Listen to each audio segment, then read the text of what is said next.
ಜೈಲಿನಲ್ಲಿದ್ದರೂ ದೇಶದಾದ್ಯಂತ ಹೆಸರು ಮಾಡಿರುವ ಕುಖ್ಯಾತ ಗ್ಯಾಂಗ್ಸ್ಟರ್ ಲಾರೆನ್ಸ್ ಬಿಷ್ಣೋಯ್ ಮತ್ತೆ ಸುದ್ದಿಯಲ್ಲಿದ್ದಾನೆ. ಈ ಬಾರಿ ಕಾರಣ ಅವನ ಮೇಲೆ ಬರುತ್ತಿರುವ ಡಾಕ್ಯೂ ಸೀರೀಸ್. ಲಾರೆನ್ಸ್ ಆಫ್ ಪಂಜಾಬ್ ಹೆಸರಿನಲ್ಲಿ ತಯಾರಾಗಿದ್ದ ಡಾಕ್ಯೂ ಸರಣಿ ಕಳೆದ ತಿಂಗಳು ಬಿಡುಗಡೆಯಾಗಬೇಕಿತ್ತು. ಆದರೆ ಬಿಡುಗಡೆಗೂ ಮುನ್ನವೇ ದೊಡ್ಡ ಮಟ್ಟದ ಕಾನೂನು ಹೋರಾಟ ಶುರುವಾಯಿತು. ಕೇಂದ್ರ ಮಾಹಿತಿ ಮತ್ತು ತಂತ್ರಜ್ಞಾನ ಸಚಿವಾಲಯ ಹಾಗೂ ಪಂಜಾಬ್ ಪೊಲೀಸರು ನೇರವಾಗಿ ನ್ಯಾಯಾಲಯದ ಮೆಟ್ಟಿಲೇರಿದ್ದರು. ಕಾರಣ ಒಂದೇ, ಈ ಸರಣಿ ಒಬ್ಬ ಅಪರಾಧಿಯನ್ನ ಹೀರೋ ರೀತಿಯಲ್ಲಿ ತೋರಿಸಬಹುದು ಎಂಬ ಆತಂಕ. ಈ ಪ್ರಕರಣವನ್ನ ವಿಚಾರಣೆ ಮಾಡಿದ ಪಂಜಾಬ್ ಮತ್ತು ಹರಿಯಾಣ ಹೈಕೋರ್ಟ್ ಈಗ ಮಹತ್ವದ ಆದೇಶ ನೀಡಿದೆ. ಡಾಕ್ಯೂ ಸೀರೀಸ್ ಬಿಡುಗಡೆಗೆ ನ್ಯಾಯಾಲಯ ಅನುಮತಿ ನೀಡಿದೆ, ಆದರೆ ಕೆಲವು ಪ್ರಮುಖ ಷರತ್ತುಗಳನ್ನು ಹಾಕಿದೆ. ಮೊದಲಿಗೆ ಸರಣಿಯ ಹೆಸರಿನಿಂದ ಲಾರೆನ್ಸ್ ಮತ್ತು ಪಂಜಾಬ್ ಎಂಬ ಪದಗಳನ್ನು ತೆಗೆದುಹಾಕಬೇಕು ಎಂದು ಸೂಚಿಸಿದೆ. ಒಂದು ರಾಜ್ಯದ ಹೆಸರನ್ನ ಗ್ಯಾಂಗ್ಸ್ಟರ್ ಜೊತೆ ಜೋಡಿಸುವುದು ಸರಿಯಲ್ಲ, ಅದು ರಾಜ್ಯದ ಇಮೇಜ್ಗೆ ಹಾನಿ ಮಾಡಬಹುದು ಎಂದು ನ್ಯಾಯಾಲಯ ಅಭಿಪ್ರಾಯಪಟ್ಟಿದೆ. ಅದೇ ರೀತಿ ಒಬ್ಬ ಅಪರಾಧಿಯ ಹೆಸರನ್ನೇ ಶೀರ್ಷಿಕೆಯಲ್ಲಿ ಇಡುವುದು ಸಮಾಜಕ್ಕೆ ತಪ್ಪು ಸಂದೇಶ ನೀಡಬಹುದು ಎಂದು ಕೂಡ ಹೇಳಿದೆ. ಝೀ ಎಂಟರ್ಟೈನ್ಮೆಂಟ್ ಪರ ವಕೀಲರು ಕೂಡ ನ್ಯಾಯಾಲಯದ ಮಾತಿಗೆ ಒಪ್ಪಿಕೊಂಡಿದ್ದಾರೆ.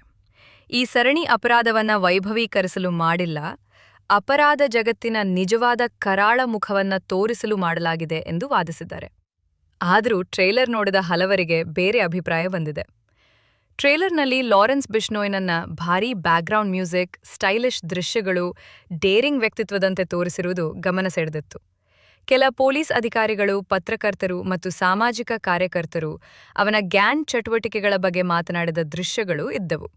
ಆದರೆ ಅದೇ ಸಮಯದಲ್ಲಿ ಅವನನ್ನ ಹೀರೋ ರೀತಿ ಕಟ್ಟಿಕೊಡುವ ಪ್ರಯತ್ನವೂ ಕಂಡುಬಂದಿದೆ ಎನ್ನುವುದು ಟೀಕಾಕಾರರ ಅಭಿಪ್ರಾಯ. ಇಲ್ಲಿ ಒಂದು ಪ್ರಶ್ನೆ ಸಾಮಾನ್ಯ ಜನರಲ್ಲಿ ಹೆಚ್ಚಾಗಿ ಕೇಳಿಬರುತ್ತದೆ. ಇಷ್ಟು ಕೊಲೆ, ಬೆದರಿಕೆ, ಗ್ಯಾಂಗ್ ಚಟುವಟಿಕೆ ಆರೋಪಗಳಿದ್ದರೂ ಲಾರೆನ್ಸ್ ಬಿಷ್ಣೋಯ್ಗೆ ಅಭಿಮಾನಿಗಳು ಯಾಕೆ ಹೆಚ್ಚಾಗುತ್ತಿದ್ದಾರೆ? ಇದಕ್ಕೆ ಹಲವು ಕಾರಣಗಳಿವೆ.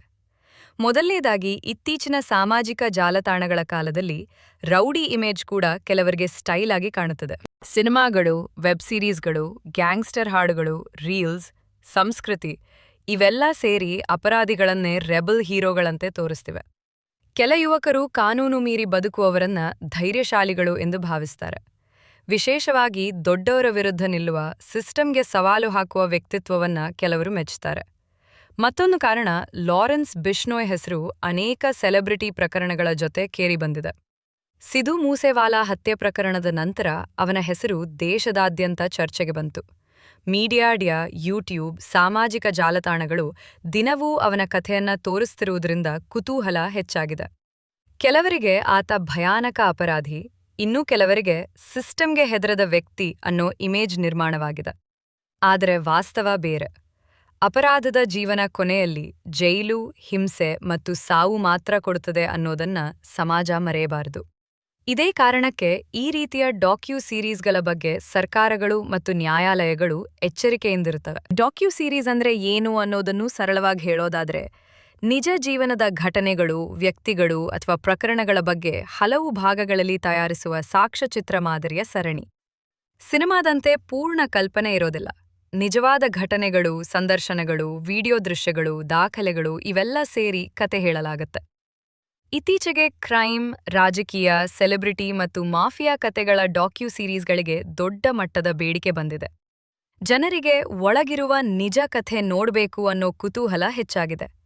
ಆದರೆ ಇದೇ ರೀತಿಯ ಡಾಕ್ಯೂ ಸೀರೀಸ್ಗಳು ಸಮಾಜದ ಮೇಲೆ ಒಳ್ಳೆಯ ಮತ್ತು ಕೆಟ್ಟ ಎರಡೂ ರೀತಿಯ ಪರಿಣಾಮ ಬೀರುತ್ತೆ. ಒಳ್ಳೆಯ ಅಂಶ ಏನಂದ್ರೆ, ಅಪರಾಧ ಜಗತ್ತಿನ ನಿಜ ಸ್ವರೂಪ ಜನರಿಗೆ ಗೊತ್ತಾಗ್ಬಹುದು. ಯುವಕರು ತಪ್ಪು ದಾರಿಯ ಪರಿಣಾಮ ಏನು ಅನ್ನೋದನ್ನ ಅರಿತುಕೊಳ್ಬಹುದು. ಪೊಲೀಸ್ ವ್ಯವಸ್ಥೆ, ಗ್ಯಾಂಗ್ ಸಂಸ್ಕೃತಿ, ರಾಜಕೀಯ ಅಪರಾಧ ಸಂಪರ್ಕ ಇವೆಲ್ಲದರ ಬಗ್ಗೆ ಜನರಲ್ಲಿ ಚರ್ಚೆ ಹುಟ್ಟಬಹುದು. ಆದರೆ ಮತ್ತೊಂದು ಕಡೆ, ಅಪರಾಧಿಗಳನ್ನ ಸ್ಟೈಲಿಶ್ ಆಗಿ ತೋರಿಸಿದ್ರೆ ಅದು ಅಪಾಯಕಾರಿಯೂ ಆಗ್ಬಹುದು. ಕೆಲ ಯುವಕರು ಡಾನ್ ಲೈಫ್ ಅನ್ನು ಗ್ಲಾಮರ್ ರೀತಿಯಲ್ಲಿ ನೋಡಲು ಆರಂಭಿಸಬಹುದು. ಸಾಮಾಜಿಕ ಜಾಲತಾಣಗಳಲ್ಲಿ ಅವರ dialogue, photo, background music viral ಆಗತ್ವೆ. ಇದು ಕೆಲವೊಮ್ಮೆ ಅಪರಾಧ ಮನೋಭಾವವನ್ನು ಆಕರ್ಷಕವಾಗಿ ತೋರಿಸುವ ಅಪಾಯ ಉಂಟುಮಾಡುತ್ತದೆ. ಈ ಕಾರಣಕ್ಕೆ ನ್ಯಾಯಾಲಯವು ಹೆಸರು ಬದಲಾಯಿಸಲು ಸೂಚನೆ ನೀಡಿದೆ. ಒಬ್ಬ ಗ್ಯಾಂಗ್ಸ್ಟರ್ ಹೆಸರು ಮತ್ತು ಒಂದು ರಾಜ್ಯದ ಹೆಸರನ್ನು ಸೇರಿಸಿ ಪ್ರಚಾರ ಮಾಡುವುದು ಸರಿಯಲ್ಲ ಎಂಬ ಸಂದೇಶವನ್ನು ಕೋರ್ಟ್ ಸ್ಪಷ್ಟವಾಗಿ ಕೊಟ್ಟಿದೆ. ಈಗ ಹೆಸರು ಬದಲಿಸಿ Z5ನಲ್ಲಿ ಈ ಸರಣಿ ಶೀಘ್ರದಲ್ಲೇ ಬಿಡುಗಡೆಯಾಗುವ ಸಾಧ್ಯತೆ ಇದೆ. ಆದರೆ ಬಿಡುಗಡೆ ಆದ ನಂತರ ಜನರು ಇದನ್ನು ಹೇಗೆ ಸ್ವೀಕರಿಸ್ತಾರೆ? ಇದು ನಿಜವಾಗಿಯೂ ಅಪರಾಧದ ಕರಾಳ ಮುಖ ತೋರಿಸ್ತದೆಯಾ ಅಥವಾ ಮತ್ತೊಬ್ಬ ಗ್ಯಾಂಗ್ಸ್ಟರ್ಗೆ ಸ್ಟಾರ್ ಇಮೇಜ್ ಕಟ್ಟಿಕೊಡುತ್ತದೆಯಾ ಅನ್ನೋ ಪ್ರಶ್ನೆ ಮಾತ್ರ ಈಗಲೂ ಉಳಿದೇ ಇದೆ.